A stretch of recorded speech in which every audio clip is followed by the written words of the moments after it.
꼭 와보고 싶은 교회 중에 하나였습니다. 네, 우리 이선세 목사님 정말 복음을 너무나 명확하게 또 너무나 간절히 또 너무나 잘 말씀을 전하시는 목사님이시고 또 책 쓰신 것마다 이렇게 읽어보면 너무 마음이 감동이 되고 또 배울 것도 참 많아. 어떤 교회일까? 도대체 하나님 보시기에 참 좋았더라 교회는 어떤 교회일까? 그런 생각이 들었었어요. 그래서 꼭 와보고 싶었습니다. 여러분들 만나 뵈니까 너무나 반갑고 또 학생도 많고 그 점도 너무 기쁘고 이번 이틀 동안 두 번의 말씀이지만 하나님께서 제 마음을 이렇게 만지신 말씀들이 되어서 여러분들에게 나누고 싶습니다. 두 번의 말씀 다 사실 이번 주제고 또 올해 교회 주제기도 한 십자가의 생활화, 어떻게 하면 복음이 삶이 되나, 진짜 복음을 알면 반드시 사람이 변하게 되어 있는데 그 변화는 어떻게 일어나는 것인가, 그 말씀을 전하려고 합니다. 은혜 받은 것과 은혜 받은 것 같은 것의 차이가 변화예요. 삶의 변화. 그러니까 부흥회를 하고 은혜를 받은 것 같아요. 그런데 실제로 은혜 받은 건 아닌 경우가 있어요. 하나도 안 변했어. 부흥회를 끝나고 하나도 안 변했어요. 똑같아요. 그러면 은혜 받은 것 같은 거지 은혜 받은 건 아니에요. 은혜 받으면 사람이 완전히 달라져요. 생각하는 것도 말도 행동도 뚜렷하게 달라져요. 여러분이 부흥회 끝나고 난 다음에 어떤 사람이 이렇게 물었다고 합시다. 이번 영적 대각성 집회는 어땠어요? 은혜로웠어요. 무슨 은혜였는데요? 그때부터 이제 막혀요. 몰라. 아주 큰 은혜 받았어. 이렇게 나가면 이제 문제가 돼요. 여러분이 내일 집회 끝나고 이제 주일에 감사헌금을 드리게 되잖아요. 이번 영적 대각성 집회에 참여하고 하나님 은혜 받았습니다. 이렇게 해도 진짜 은혜 받은 사람이 아니에요. 도대체 무슨 은혜를 받았는가? 그 받은 은혜는 여러분이 어떻게 바뀌었냐 하는 거예요. 그래서 기도가 달라졌고 믿음도 달라졌고 또 가정의 부부 생활이 달라졌고 말이 완전히 달라졌고 그리고 내 마음의 평강이 진짜 임했고 이제는 진짜 기쁨을 알았고 은밀한 죄 다 이제는 청산했고 그러면 진짜 은혜 받은 거죠. 그게 사실 우리 한국교회 부흥회가 그렇게 시작이 된 거예요. 영적 대각성 집회가 사실 부흥회죠. 그죠? 1903년이에요. 처음 한국교회 부흥회가 시작이 된 것이. 하디 선교사님이 원산에서 선교사님 수양회 때 그가 하나님 앞에 회개했던 그 고백으로 인해서 시작된 회개 부흥이 한국교회 부흥의 시작입니다. 근데 그 전까지만 해도 하디 선교사님은 한국 교인들이 보기에는 굉장히 무서운 사람이었어요. 딱딱하고 엄격하고 굉장히 철저한 그분이 의사였는데 환자가 안 오는 거예요. 왜? 무서워서.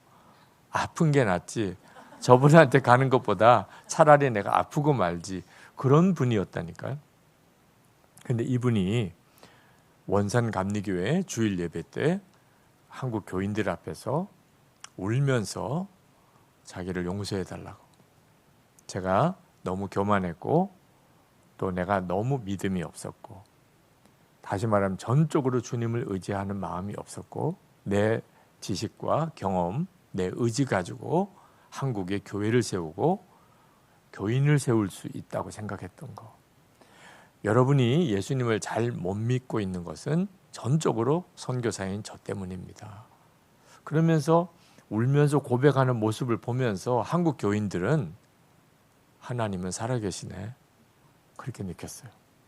하나님이 아니면 저분이 어떻게 저렇게 바뀔 수 있을까? 하디 선교사님이 나쁜 사람이었다는 뜻은 아니에요.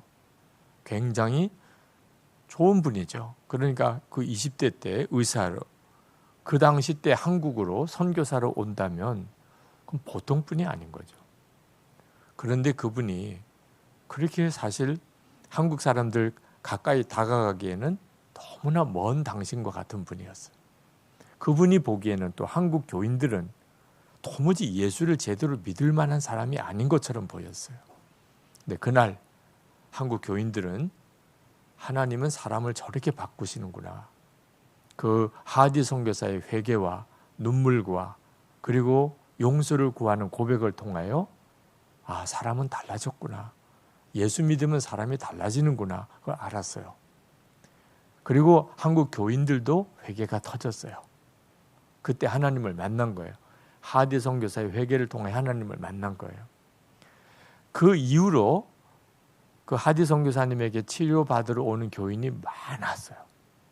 그냥 다른 거 아니고 하디 선교사님이 손만 잡아줘도 고침을 받았다고 할 정도로 사람이 완전히 달라졌고, 교인들도 전에 남에게 돈 빌려서 안 갚던 거 그 주일 끝나고 가서 다 갚고, 며느리와 시어머니 갈등 서로 용서해달라, 잘못했어요. 그렇게 고부간에 화해가 일어나고 은밀한 죄 다 청산하는 이런 역사들이 막 일어나는 겁니다. 그러니까 마을 사람들이 세상에 무슨 일인가, 다 자기랑 같이 어울려 살던 사람이고 옛날에는 교회 나간다고는 하지만 자기랑 별로 다를 바가 없었어요. 근데 이제는 완전히 사람이 달라졌어요. 그래서 사람들이 교회에 무슨 일인가 싶어서 찾아오기 시작하고, 그게 한국 교회의 엄청난 부흥의 시작입니다. 그런데 요즘에는 한국 교회 부흥회가 많이 달라졌어요. 이렇게 많이 모이는 부흥회가 없어요. 왜 그럴까요? 별로 변함이 없으니까. 부흥회 참석하면 말씀 들으니까 다 은혜는 되죠. 그렇지만 부흥회 참석하기 전이나 부흥회 참석한 이후나 별로 달라진 게 없어요.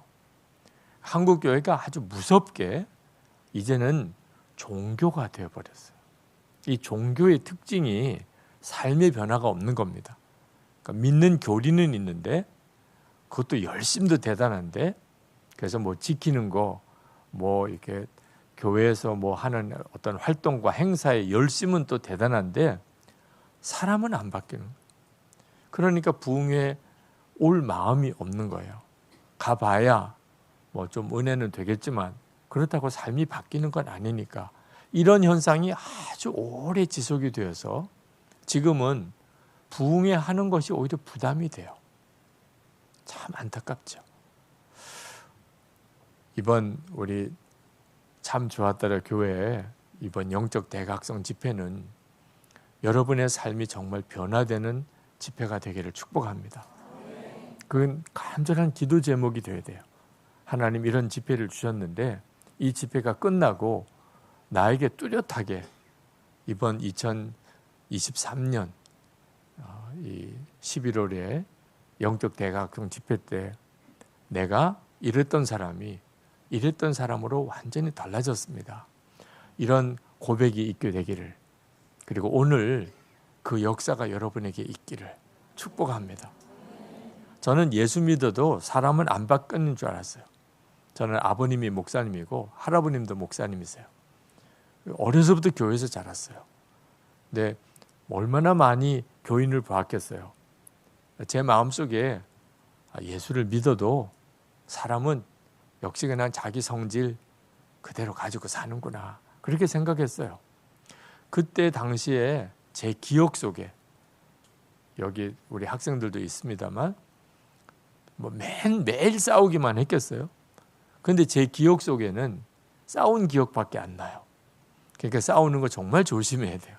가정에서 부부싸움, 그리고 교회에서 성도들 사이의 싸움 정말 조심해야 돼요. 왜냐하면 그렇게 한 번 싸운 게 오래 기억이 나요. 좋았던 건 다 기억 안 나고 그것만 기억이 나요. 왜 그렇게 싸우실까? 이해가 안 되는 거예요. 새벽 기도도 나오시고 주일 예배에 빠짐없이 참석하시고 그렇게 헌금도 많이 하시고 교회 뭐 굳은 일은 다 도맡아 하시는 분들끼리 그렇게 싸우시는 거예요. 나중에 제가 목사가 되고 이제 다 제가 장성해서 보니까 그제서야 알겠어요. 다 교회 잘 되자고 싸우는, 다 교회 못 되자고 싸우는 사람은 한 사람도 없어요. 다 교회 잘 되자고. 그래서 그분들도 그래서 싸웠구나. 교회 잘 되자고. 근데 아이들은, 학생들은 그걸 이해를 못해요. 싸우는 거 보면 예수 잘 믿는다는 우리 엄마 아빠가 싸우는 거, 예수 잘 믿는 어른들이 싸우는 거 보면 다 사기꾼 같아요. 예수 잘 믿는다는 게 다 거짓말이구나. 완전히 사기꾼이구나. 그래서 그 동네에 어릴 때 사실 다 친구들이 교회 나왔어요. 뭐 무당집 아이까지 교회 나왔어요. 갈 데가 없으니까 그 당시 때는. 그런데 중학교 올라가고 고등학교 올라가면서 다 떨어져 나갔어요. 나만 남았어요. 난 집이 교회야. 어떻게 떠날 수가 없어요. 그게 그렇게 무섭더라고요. 나중에 가서야 잘하자고 싸웠구나. 그랬지만 이해 안 돼요. 어린 아이들, 학생들은 특히 사춘기에 들어가면 정말 이해 안 돼요. 예수 믿어도 사람은 안 바뀌는구나. 그렇게 생각했어요. 그러니까 목사 되는 게 저에게는 굉장히 힘들었어요. 제가 큰아들이기 때문에 목사로 바쳤다는 거예요. 부모님이. 세상에. 아니 내 인생인데 당신들이 그렇게 첫 열매는 하나님 거라고 그랬다고 바치셨다는 거예요. 그래서 저보고 하시는 이야기가, 저 같은 경우는 그냥 신학교를 고등학교 졸업하고 가든지 무지 매 맞고 가든지 둘 중에 하나밖에 없다는 거예요. 그 어린 나이에 들어보니까 어차피 가야 되는 거, 매 맞고라도 가야 되는 거, 그냥 고등학교 졸업하고 바로 가야 되겠다. 그냥 단순하게 그렇게 생각했어요. 그러나 목사 안수 받는 거, 목사 되는 건 정말 싫었어요. 왜냐하면 그런 교회 안에 평생 살아야 되는 거예요. 그런데 성경에 보니까 그렇지 않았어요. 예수를 믿으면 사람이 완전히 달라지는 거예요.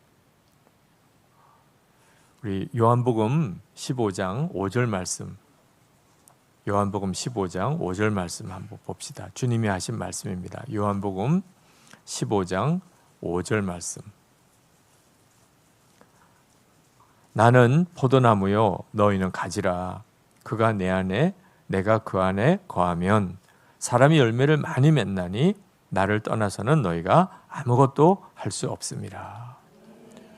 이것이 예수 믿는 거예요. 제가 이렇게 되면 사람이 안 변할 수가 없잖아요. 그죠? 그동안에 왜 예수를 믿는다고 하면서 교회 그렇게 열심히 다니면서도 사람이 안 바뀌었나?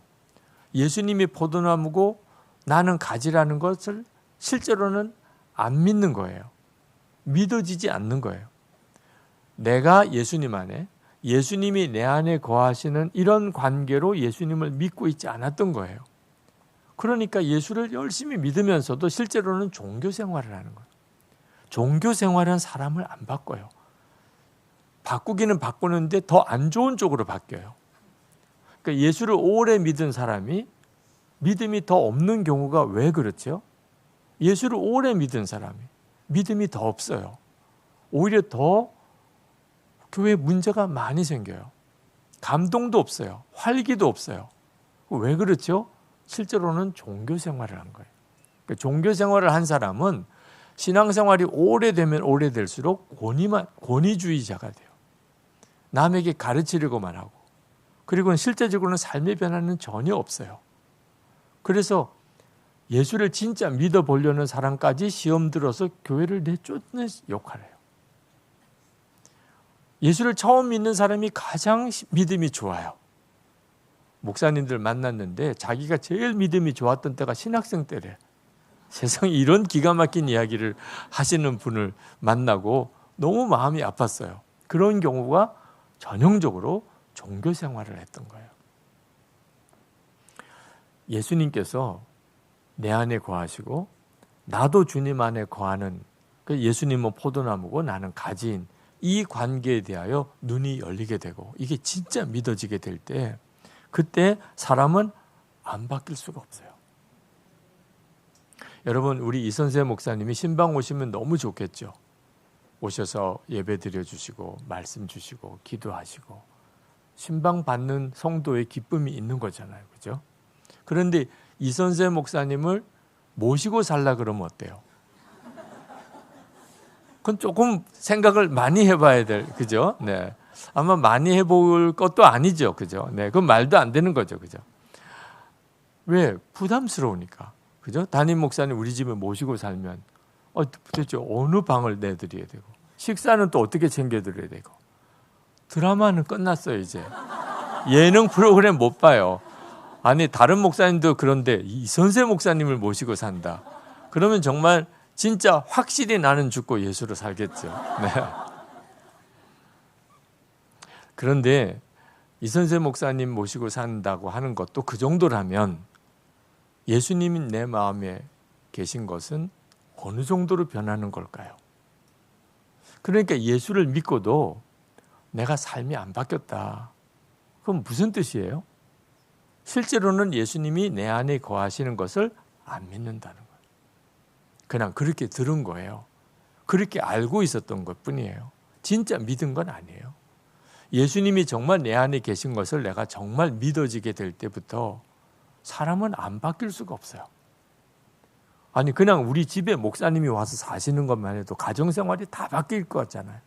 매일 가정 예배예요. 그죠? 항상 목사님 계시니까. 근데 마음에 오셨어요. 그러면 내 마음의 생각까지도 완전히 다 뒤집어지는 거죠. 자, 그동안에 내가 예수를 믿었는데 내 삶이 안 바뀌었다. 그렇게 생각이 된다면 그러면 예수 믿어도 사람은 안 바뀌나 봐. 이렇게 결론 내리면 안 됩니다. 왜 그럴까 하는 거예요. 예수님을 믿었다면서 그걸 교회 다니는 것으로만 생각하니까 그러니까 문제가 생기는 거예요. 종교는 사람을 못 바꿔요. 근데 예수님 한 인격이신 그분이 내 안에 참 생명으로 오셨어요. 안 뒤집을 사람이 없죠. 저는 정말 예수님 믿고 그리고 목사가 되었지만 저 자신이 변화되었다는 그런 확신이 없었어요. 그냥 목사 되는 게 힘들고 두려운 일이라고만 생각하고 무거운 짐이었어요. 예수 믿는 게 저에게는 굉장히 무거운 짐이었어요. 그러다가 군목 훈련 받다가 다리가 부러지고 장애인이 될 절박한 처지에 빠져서 그때 제가 제 믿음의 회심이 일어났어요. 저는 그때까지만 해도 제가 믿음이 꽤 좋은 사람이라고 생각했어요. 왜냐하면 믿음을 교회 다니는 거라고 생각했기 때문에. 그리고 성품이 좋은 거, 착한 거. 속은 안 그래도 겉은 엄청 착하게 생겼어요. 그래가지고 다른 사람들이 다 저를 착한 사람인 줄 알아요. 저도 그렇게 생각했어요. 그냥 어릴 때부터 모범생으로 어른들 시키는 대로 그냥 잘 순종하고 그렇게 살았어요. 그게 다 믿음인 줄 알았어요. 근데 제가 군의관이 장애인이 되겠습니다. 그런 진단을 딱 내렸을 때 저는 아버지를 찾았어요. 수원에서 목회하시던 아버지. 아버지가 어떻든지 나에게 어떤 손을 써서 이 군인 야전병원이 아니고 서울에 있는 큰 좋은 병원에서 수술받게 하시면 그러면 장애인이 되지 않지는 않을까. 그런 생각이었어요. 그리고 어떻든지 아버님에게 연락을 드리려고 애를 썼지만 그때 당시 광주 통합병원 그 병원에서 저를 대신해서 그 바깥에 아버지에게 전화해 줄 사람이 없었어요. 저는 침대에 누워있고 이제 응급수술 대상자로 수술 대기실에 들어가 있고 누구에게 도대체 손을 쓰게 해달라고 할지 난감했습니다. 그러다가 아버님에겐 연락이 안 되고 이제는 이제 수술 들어가야 되는 상황이 되고 그때서야 하나님 생각이 났어요. 하나님. 내가 하나님을 믿잖아. 하나님이 계시잖아. 그리고 하나님을 크게 3번 불렀어요. 하나님. 근데 아무 대답이 없었어요. 3번 하나님을 그렇게 부르고 그리고 통곡했어요. 너무너무 비참했어요. 장애인이 되는 게 비참한 게 아니고 제가 실제로는 하나님을 안 믿는 사람이었다. 내가 진짜 하나님을 믿는 사람이었다면 그런 처지에서 하나님부터 찾았죠. 여러분들도 진짜 어려움을 당해보면 여러분이 누구를 믿는지가 결정이 나요. 어려울 때, 문제가 생겼을 때, 다급할 때, 그때 누구 찾아요? 예수님을 진짜 믿으면, 내 안에 오셨음을 믿으면 당연히 주님을 찾죠. 저는 아버지를 찾았어요. 그게 너무너무 저를 부끄럽게 하고 그리고 고통스럽게 했어요. 내가 목사가 됐는데 아니 세상에 내가 하나님을 안 믿는 사람이라니. 그게 제가 회심하게 된 시작이었어요. 그리고 그날 밤에 정말 하나님은 저 자신의 속까지 다 들여다보게 하셨어요. 그리고 새벽녘쯤에 비로소 나를 위하여 대신 죽으신 주님, 그 예수 그리스도가 나와 함께 계신 것을 알게 됐어요. 그리고 기도가 바뀌고 제 삶 전체가 바뀐 거예요. 여러분, 이 변화는 갈라디아서 5장 22절 23절에 나오는 9가지의 성령의 열매예요. 사람은 어떻게 바뀌나? 예수 믿으면 사람은 진짜 바뀌나? 그렇습니다. 어떻게 바뀌나? 사랑, 희락, 화평, 오래 참음, 자비, 양선, 충성, 온유, 절제, 이렇게 바뀌어요. 사람이 완전히 달라지는 거예요. 원래 있던 성품이 아니에요. 이게 다 한마디로 이 9가지 열매가 예수님을 말하는 거예요. 그 사람 속에 예수님이 살아계신 증거예요. 사람이 그렇게 바뀌는 거예요. 이 열매는 우리 보고 맺으라고 하시는 게 아니에요. 이렇게 살으라. 사랑하고 살고 기뻐하며 살고 서로 화평하며 살고 그런 게 아니에요. 그러면 우리 열매죠. 그렇죠? 내가 맺는 거죠. 이건 주님의 열매예요. 성령의 열매예요. 그러니까 이건 전적으로 주님이 맺어주세요. 열매를 맺으리리. 많은 열매가 맺나니 맺어지는 거예요. 여러분, 오늘 여러분에게 이제부터 열매 맺는 삶을 사세요, 이렇게 설교하려고 하지 않아요. 그건 주님의 마음이 아니에요. 여러분이 이제 오늘 정말 은혜 받고 주님께 여러분이 믿음의 반응을 하기 시작하면 그러면 열매가 맺어지게 돼요. 이건 엄청난 기대예요. 여러분의 삶이 완전히 달라져요. 사랑하게 되고 화평하게 되고 기뻐하게 되고 오래 참게 되고 아주 선한 사람, 그리고 충성스럽고 아주 온유하고 절제가 있는 사람. 사람이 그러니까 저 사람 완전히 달라졌어. 예수 믿고 사람이 완전히 바뀌었어. 이런 말을 듣는 거예요. 근데 이걸 누가 한다고요? 예수님이 해주시는 거예요. 예수님이. 그러니까 얼마나 만약에 여러분 중에 나는 예수 믿지만 그런 사람으로 바뀌었다고 말할 수는 없어요. 그런 열매가 내게 맺어지지는 않아요. 그러신 분들 기대하세요. 여러분만 안 받으려고 막 애를 쓰면 안 받아요. 근데 여러분이 주여 마음대로 하세요. 그러면 확 바뀌어요. 주님 마음대로 하세요. 주님 원하는 대로 하세요. 그러면 주님이 여러분을 확 바꾸세요.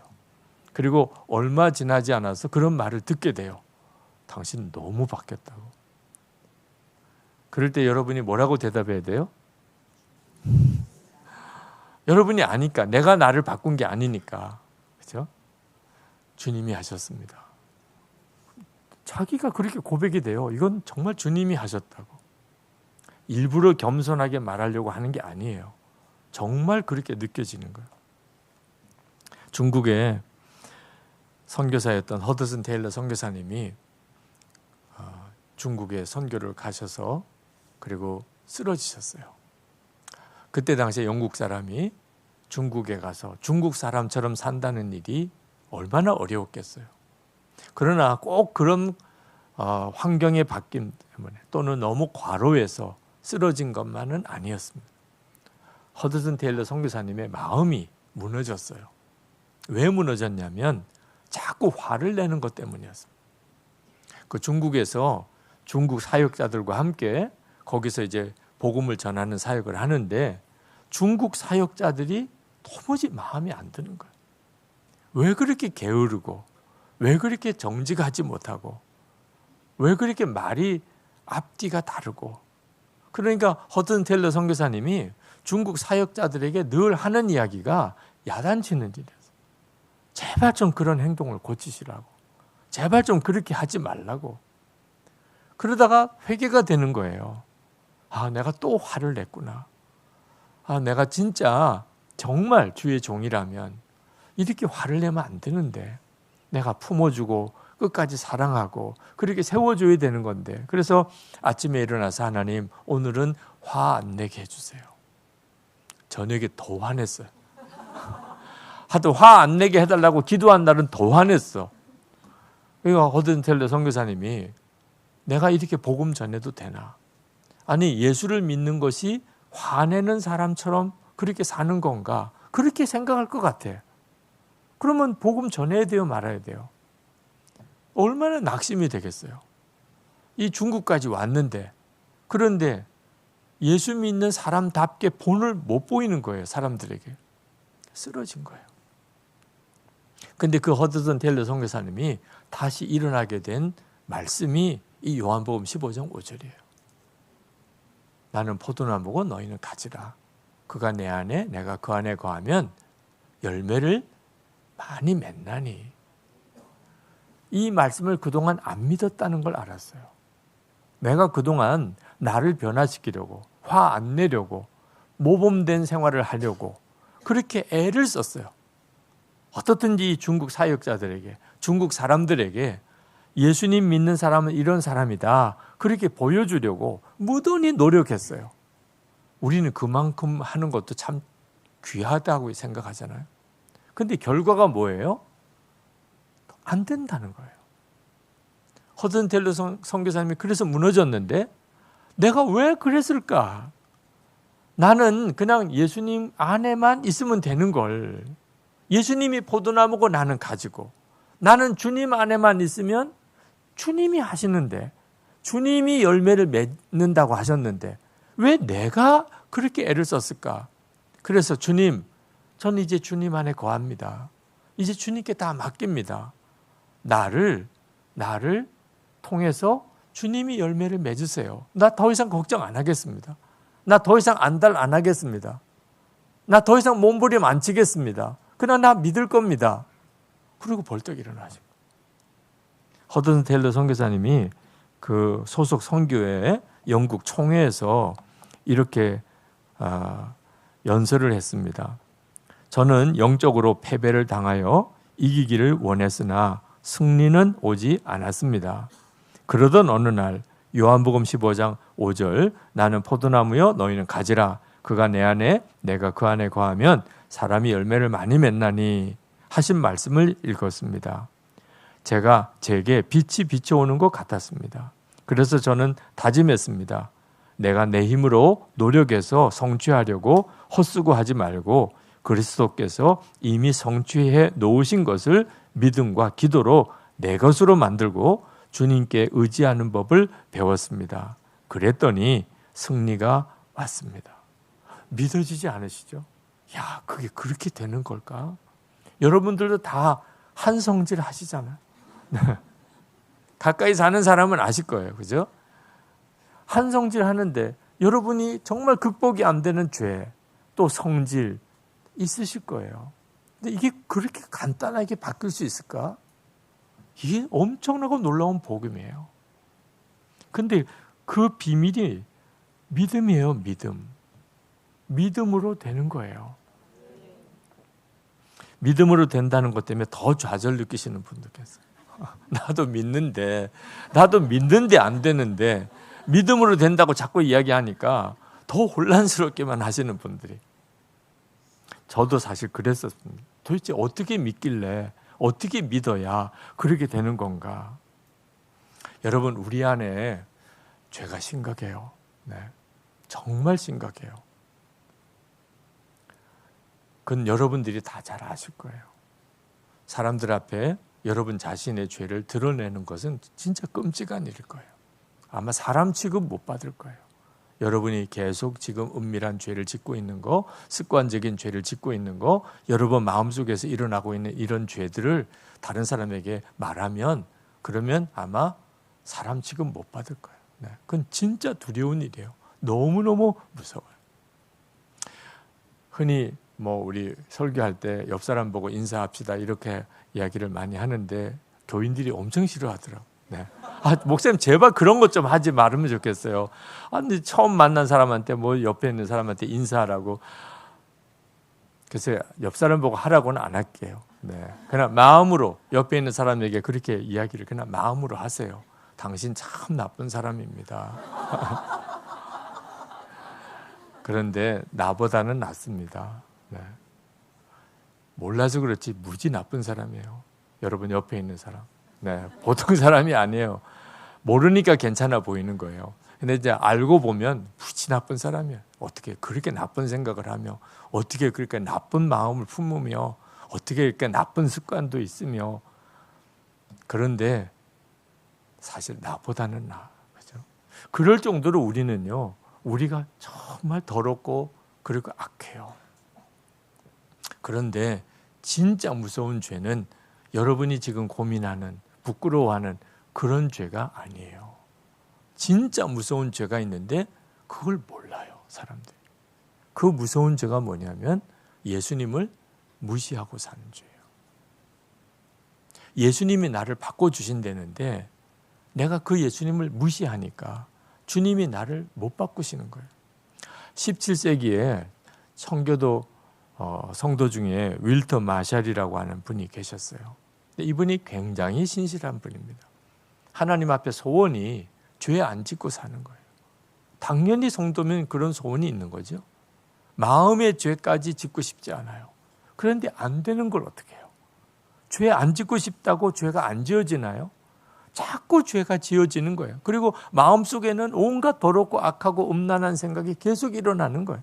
그러니까 윌터 마샬이 어떻든지 죄 안 지으려고 무던히 애를 쓰고 결심하고 또 그걸 가지고서 실제로 실천해 보려고 하다가 완전히 낙심했어요. 나는 안 되나 봐. 그리고는 토마스 굿윈이라고 하는 청교도 신학자에게 가서 상담을 했습니다. 내가 죄를 짓지 않고 싶은데 안 됩니다. 이제는 완전히 포기가 됩니다. 나는 죄 안 지을 수 없는 존재가 됐구나. 어떻게 하면 좋겠습니까? 그때 이 토마스 굿윈이 이 윌터 마샬에게 이렇게 대답을 했어요. 자네는 지금 자네가 짓고 있는 가장 나쁜 죄에 대해서 빼놓고 이야기하고 있네. 불신앙의 죄 말일세. 자네는 지금 자네의 죄악을 용서하시고 자네의 본성을 거룩하게 하시는 주 예수 그리스도를 진정으로 믿고 있지 않네. 충격을 받았어요. 자기는 윌터 마샬은 자기는 하나님 앞에 부끄러운 죄가 윤리적인 죄인 줄 알았어. 거짓말하고 싸우고 욕심내고 그리고 음란하고 그런 죄들이 그게 부끄러운 죄다. 그렇게 생각했어요. 그래서 이런 죄를 어떻게 하면 안 지을 수 있을까? 그렇게 몸부림쳤던 거예요. 근데 이런 죄하고는 비교가 안 되게 무서운 죄가 있는 걸 몰랐다는 거예요. 그게 뭐지요? 나를 구원하시고 나를 변화시키실 예수 그리스도를 실제로 믿지 않는 거예요. 그러니까 낙심이 되는 거죠. 여러분, 자기에게 대해서 왜 낙심이 돼요? 예수님을 안 믿으니까. 가족에 대해서 왜 낙심해요? 배우자에게 왜 낙심해요? 자녀들에게 왜 낙심해요? 부모님에게 왜 낙심해요? 예수님 안 믿으니까. 예수님이 변화시켜 주실 것을 믿지 않으니까 낙심이 되는 거예요. 저 사람은 어쩔 수 없나 봐. 이게 얼마나 무서워요. 왜? 예수님을 영접했으면서, 예수님을 실제로 마음에 영접해서 살면서 예수님을 완전히 무시한. 여러분 어디 가서 무시당해 보신 적이 있으세요? 그게 어떤 느낌이신지 아시죠? 아마 어느 정도쯤은 여러분도 경험이 있으실 거예요. 어디 갔는데 존재감이 없어요. 누구도 알아주는 사람도 없어요. 나에게 말 걸어주는 사람도 없어요. 환영해주는 사람도 없어요. 그러면 얼마나 힘들어요. 교회 안에 누가 왔는데 아무도 말 안 걸어주면 그 교회 다니고 싶겠어요? 무시당한. 여러분이 집에 갔어요. 집에 갔는데 가족들이 아무도 말을 안 걸어줘요. 아는 척도 안 해요. 진짜 심각한 문제가 되는 거죠. 그런데 우리 중에 예수님이 바로 그런 심정이시라는 거예요. 내 안에 와 계신데, 우리 안에 와 계신데 전혀 주님에 대해서 의식을 안 하는 거예요. 이게 얼마나 무서운 일인가요? 그러니까 우리 주님이 아무 역사를 못 하시는 거예요. 그런 끔찍한 일을 하고 있는 것 자체를 모르는 거예요. 왜? 실제로 예수님이 내 안에 계신 것을 안 믿으니까. 예수님이 우리 가운데 계신 것을 전혀 안 믿으니까. 그러니까 하루를 지났잖아요. 여러분, 오늘 하루도 지났잖아요. 아침부터 지금까지 여러분은 예수님을 어느 정도쯤 생각하셨나요? 여러분 안에 계시다고. 여러분 안에. 그런데 예수님을 어느 정도 생각하셨어요? 그러니까 얼마나 예수님은 많은 시간에 실제로는 무시당하셨을까요? 여러분이 잠을 자는 시간에도 주님은 여러분을 다 보고 계세요. 우리 주님이 여러분 잠자는 시간에 여러분을 보실 때 얼마나 여러분이 이쁘실까? 여러분 갓난 아기 자는 거 보셨어요? 보기만 해도 이쁘잖아요. 그죠? 그렇게 보신다고요. 아유, 목사님 제가 나이가 몇인데 그렇게 보지. 아니, 여러분의 나이가 얼마나 되길래 우리 주님의 눈에는 진짜 갓난 아기가 똑같아요. 아우, 얘는 어떻게 잠버릇도 이렇게 이쁘냐. 그렇게 보신다니까. 밤새도록 우리 주님은 여러분을 그렇게 보고 계세요. 그리고 이제 아침에 눈을 떴을 때 우리 주님은요, 심장이 터질 것 같아요. 여러분, 갓난 아기가 자다가 깼어요. 눈을 떴을 때 그 모습 보신 적 있어요? 그때 여러분 어떤 느낌이에요? 너무 귀엽잖아요. 자다가 이제 깼어요. 그러면 온 집안에 뉴스라니까요. 얘 깼다. 그러면 이 방 저 방에서 다 달려와서 그 아기 깬 그 모습 보는 거. 그게 온 가족들에게 큰 기쁨이잖아요. 다 그 경험 있으시죠? 우리 주님이 그랬다니까. 그런데 여러분은 어떻게 하셨어요? 오늘 아침에? 화장실부터 갔어요. 우리 주님이 얼마나 뻘쭘하겠어요. 깼다! 그러고 너무 좋아했는데 그냥 우리 주님에게 눈길 한 번도 주지 않는, 관심도 없어요. 우리가 예수 동일기를 쓰면서 제일 먼저 해보자고 했던 과제 중에 하나가 아침에 눈 떴을 때 주님 이렇게라도 불러보자. 그게 예수 동일기 쓸 때 첫 번째 과제 중에 하나였어요. 하여튼 눈 떴을 때 주님 부르자. 나와 함께 계시다면. 그러니 우리가 아침에 눈을 떴을 때부터 지금까지 얼마나 많은 시간과 순간에 우리 주님은 무시당하고 계셨나요? 그러니까 우리가 주님이 나를 변화시키시는 역사를 경험을 못하는 거예요. 우리에게 선한 것이 정말 조금도 없지만, 진짜 조금도 없어요. 그렇지만 더 놀라운 것은 그런 우리 안에 예수님이 오셨다는 거예요. 혹시 이 시간에 여러분 중에 예수님이 내 안에 계신 거 나 모르겠는데요. 그런 분이 계시다면 오늘 여기 왜 앉아 있나를 생각해 봐요. 왜 앉아 있어요? 영화 보여준다고 왔어요? 음악회 오신 거예요? 도대체 오늘 여러분이 여기 왜 앉아 있죠? 주님이 여러분 안에 계시지 않았다면 오늘 여기 왜 오셨어요? 어떻게 오셨어요? 주님이 우리 안에 계시다니까요. 이게 얼마나 놀라운 일인지 몰라요. 근데 그걸 진짜 이제 알게 되었을 때, 예수님이 내 안에 계시구나, 이 사실을 내가 정말 알게 되었을 때, 그때 어떤 일이 벌어지죠? 은밀한 죄가 끝나고 완전히 성질이 바뀌고 삶이 달라지는 일이 벌어지게 돼요. 예수님이 나와 함께 계신 것을 알게 되니까, 진짜 믿게 되니까, 믿어지니까. 요한일서 3장 8절을 한번, 요한일서 3장 9절을 한번 읽어봅시다. 요한일서 3장 9절.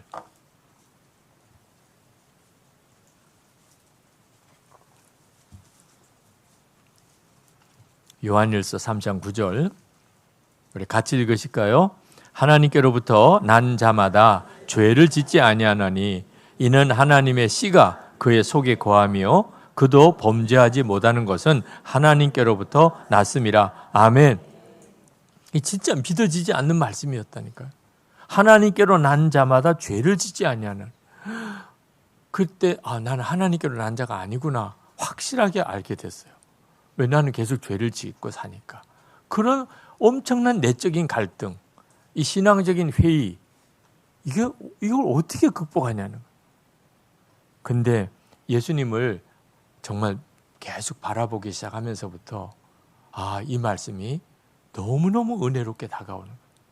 그 뒤에 요한일서 5장 18절, 요한일서 5장 18절 말씀을 한번 봅시다. 요한일서 5장 18절 다 같이 읽습니다.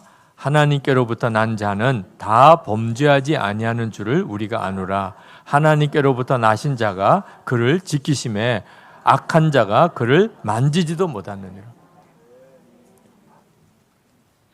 저는 이 말씀을 처음 읽을 때는 큰 시험이 되었어요.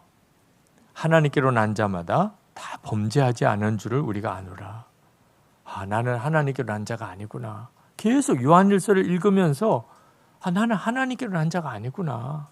나는 계속 죄 짓고 사니까. 예수를 믿고도 죄 짓고 살 수밖에 없다고 가르치는 데도 있어요. 그게 복음이라고 말하는 데도 있어요. 진짜 안타까운 일이에요. 분명히 성경에서 보셨잖아요. 예수 믿는 것은 단순히 속죄함만 받는 거 아니에요. 죄에서의 승리예요. 그런데 어떻게 죄에서 이기냐는 거예요. 하나님께로 나신 자가 나를 지키심에 악한 자가 나를 만지지도 못한대요.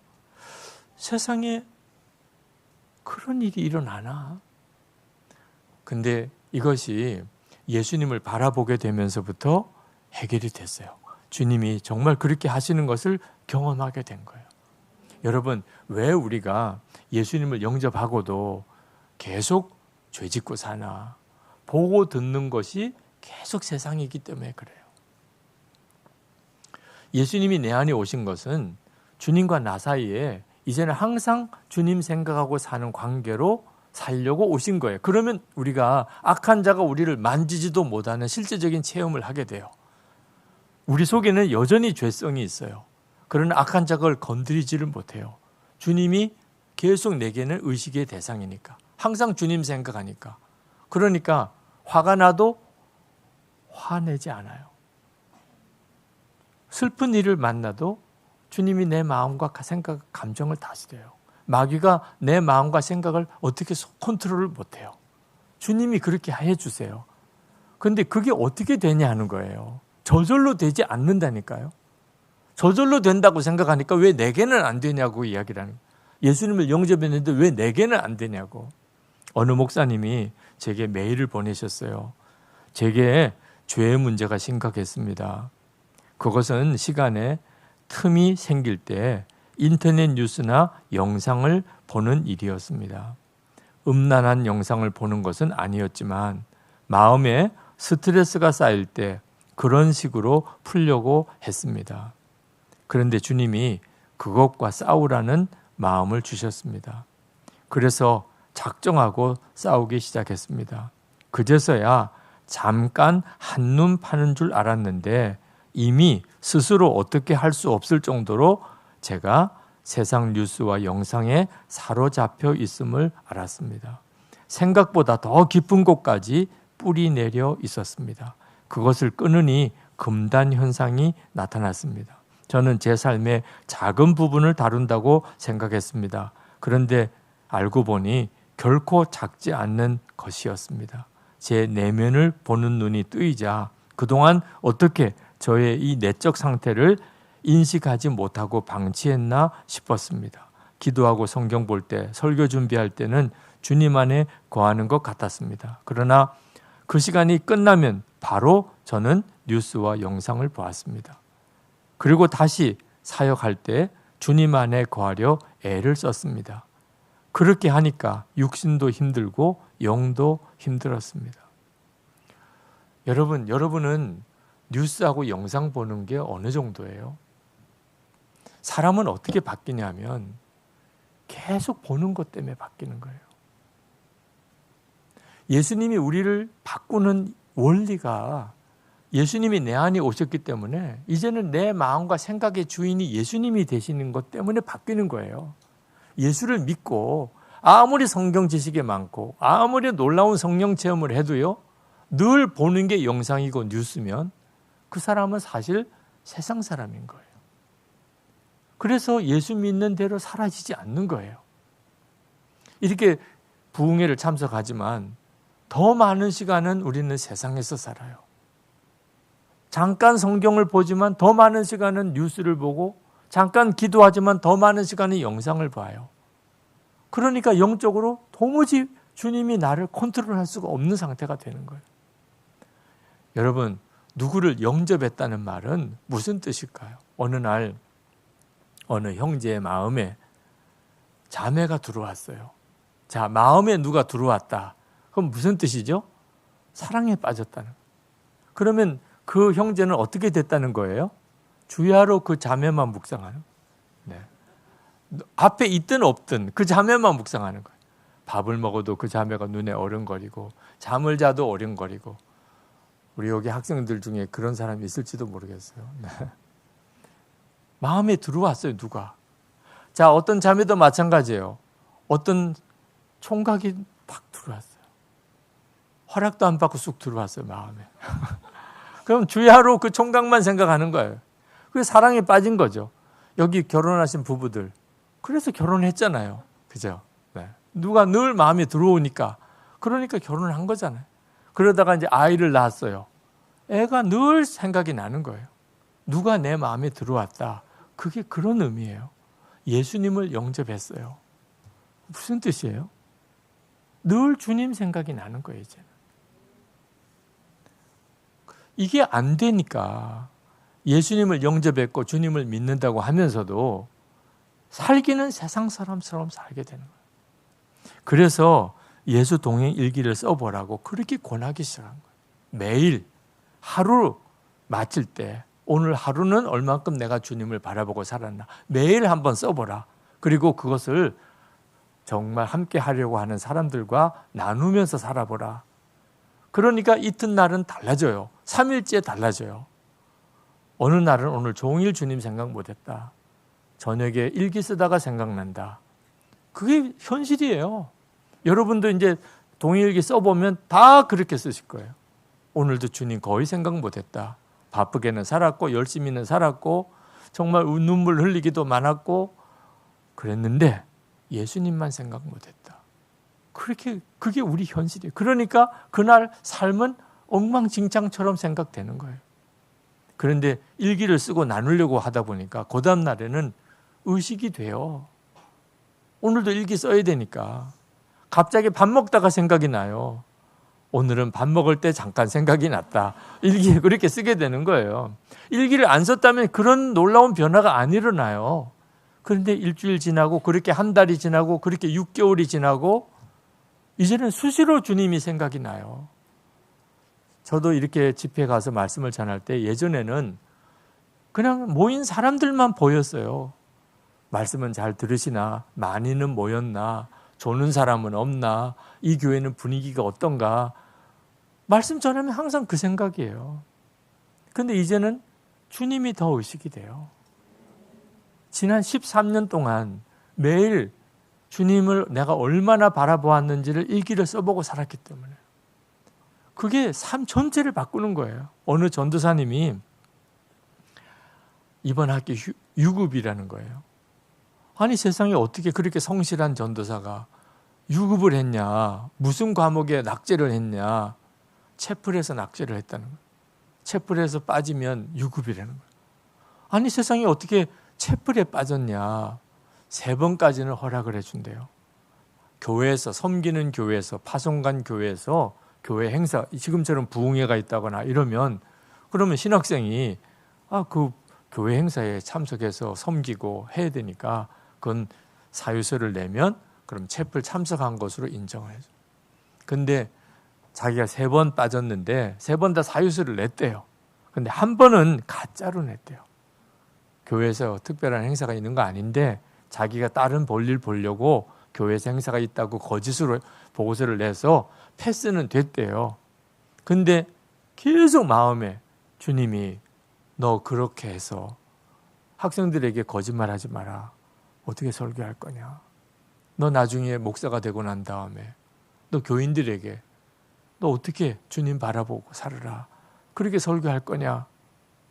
그래서 학교 교무처에 찾아갔어요. 제가 이번 학기 유급입니다. 왜 그러냐? 너 다 패스해서 다음 이제 학기로 진급을 했는데 아닙니다. 제가 채플에 한번 무단 결석했습니다. 아니 너 다 사유서가 다 제출되어 있는데 패스야. 아닙니다. 제가 한 번은 가짜로 썼습니다. 그때 그 학교 직원이 야, 너 진짜 착하다. 나 지금까지 너 같은 신학생 본 적 없다. 다 패스가 됐는데 자기가 찾아와가지고 내가 가짜로 썼다. 그래 나 유급이다. 이렇게 정말 정직하게 말하는 그런 신학생 나 본 적이 없다. 너 정말 감동적이다. 너 진짜 마음에 든다. 그런데 이미 결제가 다 났어. 총장님까지 사인 다 했어. 이거 이제 뒤바꾸려면 엄청 다시 또 수정해야 되고 복잡해. 그러니까 나 안 들은 걸로 할게. 너 말하지 않은 걸로 해. 너 정말 착해. 너 정말 마음에 들어. 아, 정말 훌륭한 목사 될 것 같아. 그런데 우리 서로 오늘 안 만난 걸로 하자. 아닙니다. 저 유급입니다. 아니, 너 중심을 알겠어. 너 진짜 신실하다. 야, 너 정말 보통 사람 아니다. 그런데 이거 너 몰라서 그렇지. 이거 다시 다 수정해가지고 다시 또 결제 맡아. 이거 진짜 어려워. 제발 좀 살려줘. 우리 못 만난 걸로 하자. 자, 다음 학기는 이제 절대로 그런 일 하지 말고 정말 공부 열심히 해라. 안 됩니다. 저 유급입니다. 그래요, 유급을 한 거예요. 정말 잘했다고 그랬어요. 정말 잘했다. 너무 잘했다. 학비 또 내야 되죠. 유급했다고 또 사람들한테 얼마나 정말 부끄러운 일이에요. 부모님은 또 얼마나 실망하겠어요. 또 하나님이 얼마나 귀하게 여기겠네요. 어떻게 그렇게 하지요? 주님을 바라보는 눈이 뜨이면 그렇게 안 할 수가 또 없어요. 주님이 나와 함께 계신데 그게 믿어지는데 그 전도사님에게는 신학교 유급이 더 이상 문제가 아니에요. 예수님이 나와 함께 계신 그것을 놓치고 싶지 않았어. 주님 함께 계시는 그 믿음 그거 하나가 무엇보다 더 크니까 그는 그렇게 갔던 거예요. 여러분, 우리가 삶의 변화는 변화되려고 노력해서 되는 게 아니고 예수님이 내 안에 계신 것이 진짜 믿어질 때 그렇게 되는 거예요. 제가 2007년 10월에 이상하게 하던 수술이 겹치면서 병원에 꼼짝없이 한 달 동안을 입원해 있어야 됐어요. 그래서 주일 설교도 못하게 됐고 집회는 다 취소하고 연말까지 모든 집회 취소 다 하고 난리도 아니었어요. 저는 도대체 하나님이 왜 이렇게 하시나? 왜 나를 이렇게 꼼짝 못하게 묶어두시나? 설교해야 될 것은 너무 많은데 왜 내가 이렇게밖에 할 수 없게 됐나? 너무너무 괴로웠어요. 그래서 간절한 마음으로 기도하는데 갑자기 방언이 터지면서 그렇게 애통함이 와요. 왜 내가 이렇게 애통한지는 모르겠지만 너무너무 애통한 거예요. 그렇게 한참을 울었어요. 무슨 이유가 있나 보다. 주님이 하실 말씀이 있나 보다. 그런데 진짜 마지막에 선명하게 마음에 주님이 마음에 그런 마음을 주세요. 너는 설교하지 못해서 그렇게 안타까워하지만 내가 설교하는 것과 실제로 사는 것 사이에 차이가 틈이 생기는 것을 절대 작게 여기면 안 된다. 그게 하나님이 사실 더 안타깝게 하나님께서는 제가 설교해야 될 시간에 설교 못하는 게 안타까운 게 아니고 제가 설교하면서 실제로 사는 것 사이에 틈이 생기는 것을 그냥 제가 어쩔 수 없는 일이라고 받아들이는 게 그게 하나님이 더 안타까우신 거죠. 여러분, 목사도 사람인데 설교한 대로 꼭 다 살 수는 없잖아요. 이해하시죠? 여러분은 그렇게 받아주시죠? 괜찮죠? 대답하기가 참 애매한 질문만 한다고 싶으실 텐데 저는 그렇게 생각했어요. 목사도 사람인데 말씀이 그러니까 설교는 하지만 내가 그렇게 못 사는 것은 어쩔 수 없는 일 아니야. 그렇게 생각을 했는데 하나님은 아니라는. 그걸 작은 일이라고 어쩔 수 없는 일이라고 생각하면 큰일 난다. 실제로 2007년 그때부터 한국 교회 안에 유명한 목사님, 큰 교회 목사님들이 이런저런 일들로 사회 일반 뉴스에도 오르락 내리락 하는 일들이 막 터지기 시작했어요. 제가 그 일을 보면서 이건 진짜 심각한 문제구나. 말씀과 삶이 차이가 나는 것을 어쩔 수 없는 일이라고 여기기 시작하면 이렇게 되는 거구나. 근데 문제는 목사도 사람인데 어떻게 말씀대로 다 살아요? 어떻게 사는 대로만 설교할 수 있어요? 설교하지 말라는 거지. 그런 생각이 들더라고. 진짜 낙심이 되더라고. 길이 안 보이니까. 저 자신을 아는데.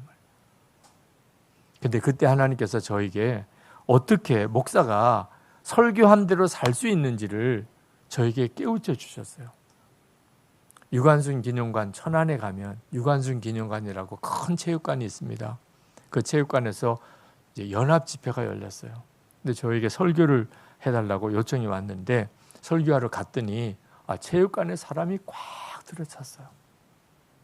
야, 그렇게 많은 사람들이 모여서 찬양하는데 찬양 소리가 얼마나 뜨거운지 기도 소리가 막 진짜 체육관을 다 정말 뜨겁게 용광로처럼 다루는 것 같아요.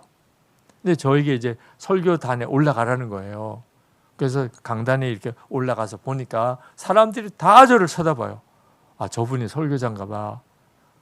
카메라가 곳곳에서 저를 비추고 있어요. 와, 여러분 그런 자리에 앉아 보는 게 얼마나 두려운지요.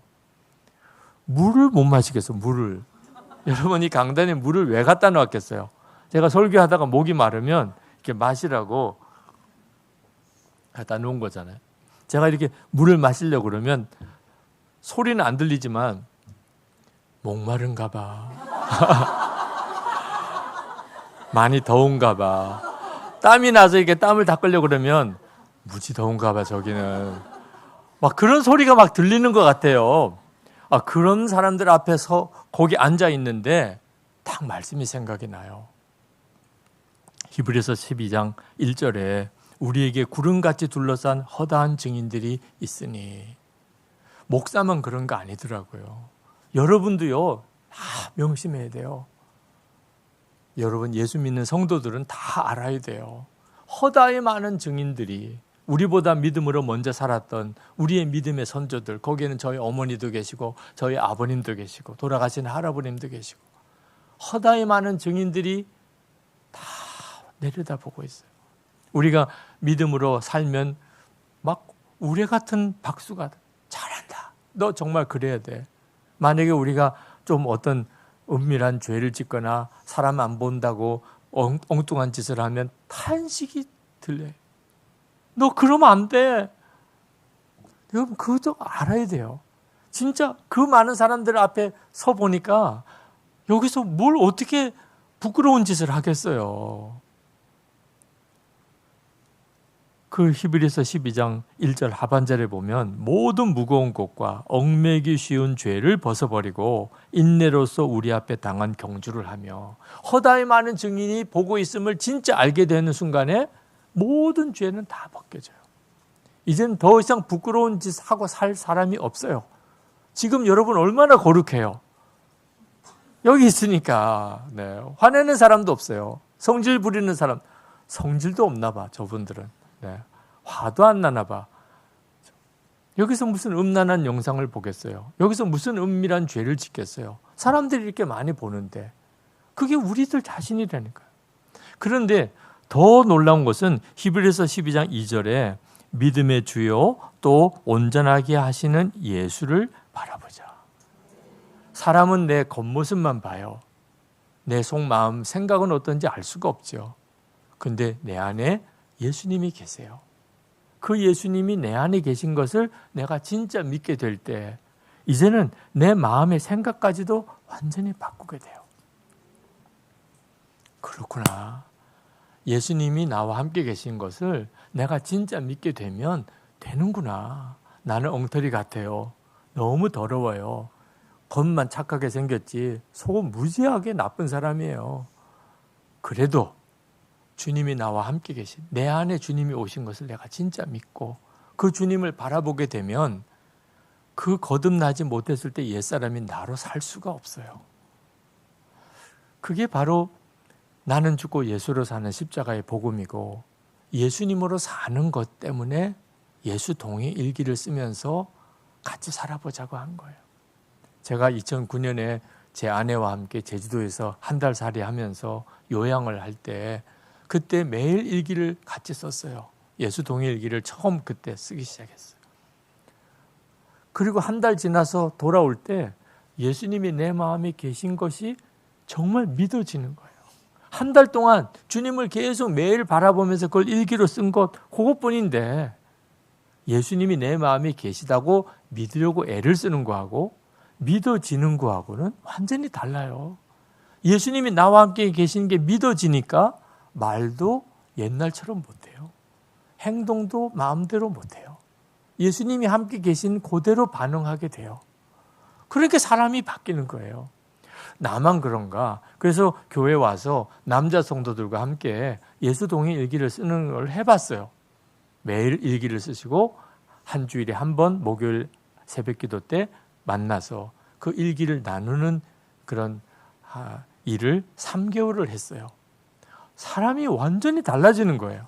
어느 집사님이 비자금 모아둔 걸 아내한테 지난 주간에 다 내놨다는 비자금을 도대체 어디다 모았냐 그랬더니 비닐에다 넣어서 장판 밑에다가 넣어놨다. 와, 그러면 진짜 못 찾겠다 그런 생각이 드는데, 남자가 왜 비자금을 모을까요? 아내 몰래 쓰려고. 보통은 별로 안 좋은 일이에요. 그런데 매일 동행일기를 쓰며 놔두다 보니까 아내 몰래 쓸 일이 없어요. 그러니까 나중에는 돈이 걱정이 되는 거야. 이러다가 내가 갑자기 죽으면 이 장판 밑 돈은 또 어떻게 가야 되나? 아내가 너무 슬퍼서 집을 이사 가면 그럼 이게 새로운 사람 집 또는 도배장판 하는 사람이 가져갈까? 온갖 이상한 생각이 드는 거예요. 그래서 여보 나 돈 좀 모아둔 거 있어 했고 꺼내놨더니 입이 이렇게 찢어지더라. 뭐 이런 이야기를 나눠요. 무슨 부흥회란 것도 아니고 성령 체험한 것도 아니고 어째 이런 일이 벌어지나. 어떤 집사님은, 남자 집사님이 음란물 중독에 빠져 있었어요. 저는 그 집사님이 음란물 중독에 빠질 거라고는 생각도 안 해요. 일단 생기기가 음란물에 빠질 사람이 아니야. 네, 생기기가.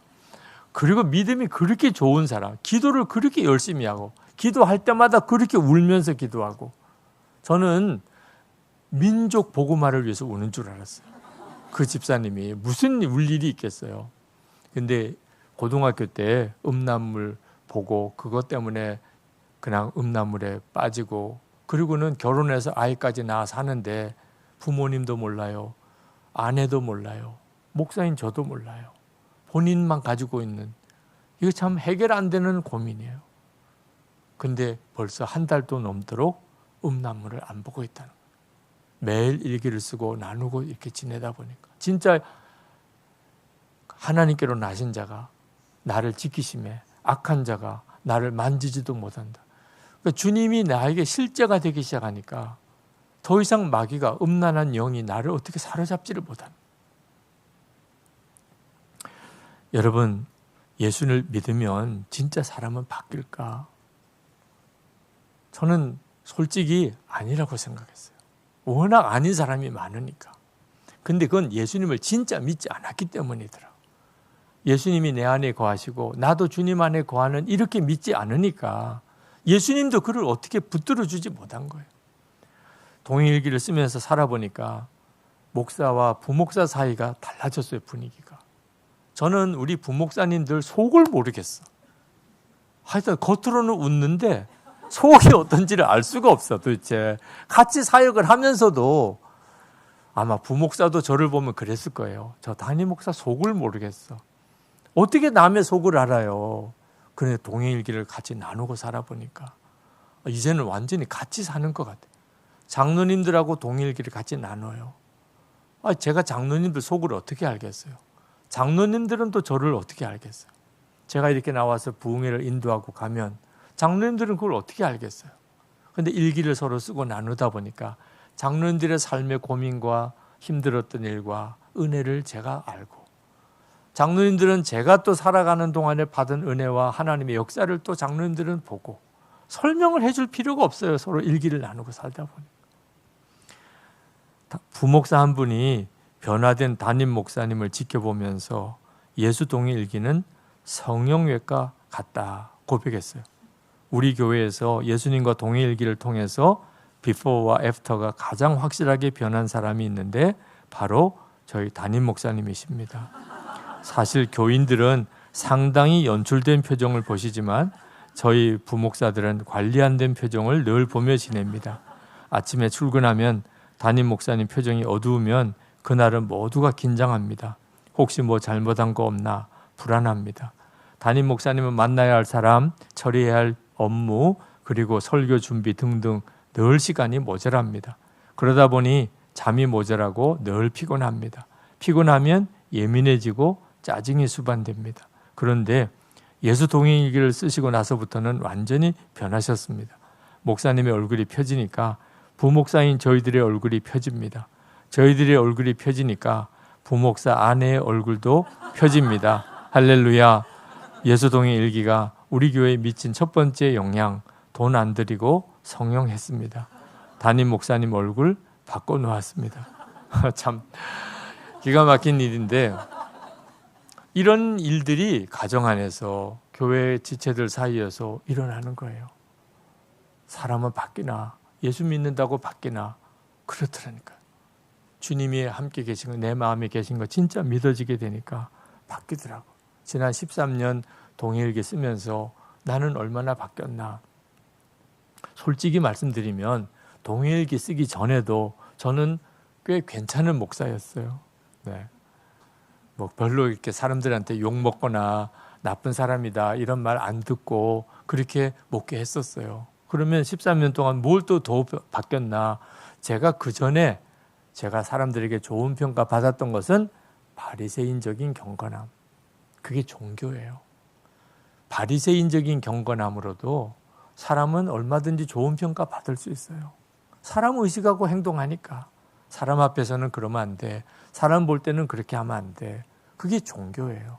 그런데 지난 13년 동안 제 안에 일어난 변화는 주님을 바라보는 믿음의 눈이 확 열린 거예요. 이제는 사람 보고 제가 사는 게 아니고 주님 바라보고 사는 거예요. 전에는 설교하고 은혜 받았다는 말을 들으면 얼마나 기뻐요. 그죠? 은혜 받았다는 말을 듣는 게 목사에게는 정말 기쁜 일이죠. 그런데 은혜 받았다는 말을 들어도 마음의 한편으로는 여전히 마음에 두려움이 있어요. 왜? 그 말은 다음번에도 또 기대해요. 이렇게 들리니까. 그러니까 오늘은 설교를 잘한 것 같은데 문제는 다음번 설교에 또. 이게 언제나 긴장이에요. 설교하는 목사가 교인들이 은혜 받았다는 반응에 매여서 설교 준비하면 그건 스트레스밖에 없어요. 근데 주님을 바라보기 시작하면서부터 이제는 평가해 주는 분이 달라졌어요. 주님이에요. 교인들이 나에게 돌을 던져도 상관이 없어요. 주님이 기뻐하시면, 주님이 하라고 한 그 말씀을 전한 거라면 그거 충분해요. 옛날처럼 교인들이 어떤 반응, 어떻게 이제는 더 이상 저에게 무거운 짐이 아니에요. 주님이 말씀을 주시니까 전하는 것뿐이죠.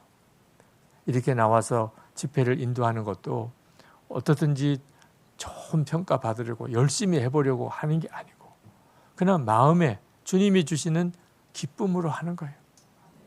그건 너무 감사한. 전에는 교인들이 싫어하면 못했어요. 그 너무 두려운 일이에요. 여러분, 이게 제가 설교 강단에 서서 여러분을 보면요, 여러분의 눈이 무서울 때가 있어요. 오늘 좀 은혜 받게 좀 해봐. 아니, 내가 오늘 어떻게 온 줄 알아? 밥도 안 먹었어 나 지금. 하여튼 은혜만 안 돼봐. 아니, 꼭 이렇게 보는 분들도 있어요. 저를 막 제 속에 있는 걸 파내가려고까지 이렇게 그렇게 노려보는 분처럼 느껴지는 분들도 있어요. 그러니 사실 사람 바라보고 목회하는 것은 목회자에게 있어서는 엄청나게 두려운 일이에요. 근데 이제는 주님을 바라보는 눈이 열리면서 완전히 마음과 생각이 달라진 거예요. 저는 사실 목회 어릴 때 아버님 목회가 힘들었던 것 때문에 많이 사실 마음이 상해 있습니다. 저희 어머님이 제가 신학교 다닐 때 돌아가셨어요. 목사의 아내로서 저희 어머님의 삶이 얼마나 힘든지를 보고 살았어요. 제가 군목 훈련 받다가 다리가 부러져서 장애인이 될 처지에 빠지고 군인병원에서 3번이나 큰 수술을 해야 했어요. 제가 목발 짚고 인간도 못하고 돌아왔을 때 저를 받아주는 교회가 없었어요. 그래서 3개월 동안 언제 끝날지 모르는 주님 제 길을 인도해 주세요. 그렇게 기도만 하고 3개월을 살았어요. 제 아내가 암에 걸려서 수술을 받아야 될 일이 생겼어요. 그때도 저희 내외가 휘청하는 순간이었어요. 선한목자교회 부임에 갔는데 예배당은 엄청난 예배당을 공사를 시작해서 중단돼 버리고 부도 위기에 담임 목사님이 1년 전에 교회에서 거의 쫓겨나다시피 가시고 제가 그걸 뒷감당을 어떻게 하나 정말 기가 막힌 순간의 연속이었어요. 근데 그때마다 항상 제 마음속의 생각은 요 상황이 힘들다 어렵다 이런 생각하기보다 어떻게 하면 주님이 기뻐하실까? 그거밖에는 생각이 안 나요. 지금 이 상황에서 어떻게 하면 주님이 기뻐하실까? 그렇게 왔어요. 그리고 이제 은퇴하고 여기까지 온 거예요. 어떻게 제가 그런 생각을 할 수 있었을까? 주님을 계속 바라보는 것 때문이었어요. 주님이 저에게 실제가 되시니까 주님은 다 보실 텐데 왜 이런 일이 내게 닥쳤냐? 왜 나는 이렇게 돼야 되냐? 그런 거 한탄 해봐야 뭐해요? 지금 주님은 얼마나 어떤 일을 하기를 원하실까? 내가 어떻게 하기를 원하냐? 그렇게만 왔어요. 주님이 제 삶을 이끄셨더라고요. 자, 오늘 이제 우리 기도하는 시간을 좀 갖겠는데 여러분 오늘 말씀의 핵심은 여러분이 진짜 예수님을 여러분의 마음에 영접하고 여러분도 주님 안에 거하기를 정말 원하느냐 하는 거예요. 성경에 보면 로마서 1장 29절에 또한 그들이 마음에 하나님 두기를 싫어하며 하나님께서 그들을 그 상실한 마음대로 내버려 두사 합당하지 못한 일을 하게 하셨으니. 로마서 1장 28절 사람은 마음에 하나님 두기를 싫어한다. 그렇죠. 하나님 마음에 오시면 마음대로 못 사는 걸. 사람들이 예수님을 진짜 영접하고 주님만 바라보고 살고 싶어 하는가? 그런 교인이 극히 드물어요. 그냥 내 기도만 응답해 주시면 좋겠어. 내 사는 길에 모든 거 잘 되게만 해 주시면 좋겠어. 그것뿐이지 예수님을 내가 마음의 왕으로 모시고 산다. 난 못해. 나 그거 끔찍해. 이렇게 생각하는 사람들이 많아요. 예수님이 누군지를 정확하게 모르니까 부담스럽게만 생각. 마치 남이 우리 집에 와서 사는 것처럼 부담스러운 거예요. 그렇지 않아요. 오늘 이 밤에 여러분이 진짜 주님 제 안에 오세요. 제 왕이 되어주세요. 여러분이 정말 원하면 주님이 안 오실 사람이 없어요. 왜 안 오시겠어요? 주님이 그것 때문에 이 땅에 성육신 하시고 십자가에 죽으시고 성령께서 우리 안에 그래서 오신 건데 여러분이 진짜 원하는데 내 주님이 되시고 내 생명이 되시고 내 왕이 되소서. 이제부터 나는 왕을 모시고 사는 사람이다. 내 안에는 왕이 계시다. 이 사실을 정말 명심하고 여러분이 살기 원하십니까? 그러면 주님은 여러분을 바꾸세요. 여러분이 알게 되고 주변 사람이 다 알게 돼요. 혹시 이 시간에 아직도 마음에 그 점이 마음에 좀 꺼리시는 분, 내가 예수님을 진짜 왕으로 모시고 살 수 있을까? 내가 원하는 거 하지 말라 그러면 어떡하나? 아프리카로 가라 그러면 어떡하나? 신학교 가라 그러면 어떡하나? 사모대라 그러면 어떡하나? 또 별 이상한 생각을 하시는 분들이 많아요. 온갖 상상을 다 해요. 예수님을 왕으로 모시고 살면. 그러면 막 온갖 상상을 다 해요. 최악의 경우만 생각해요. 주님을 모르니까. 네.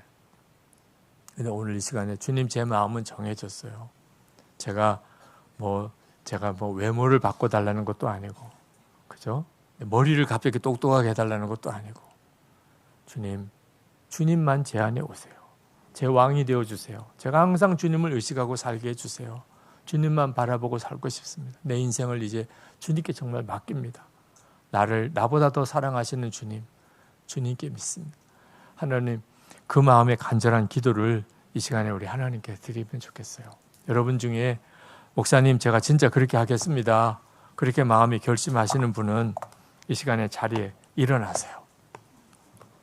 옆 사람 보고 일어나지 마세요.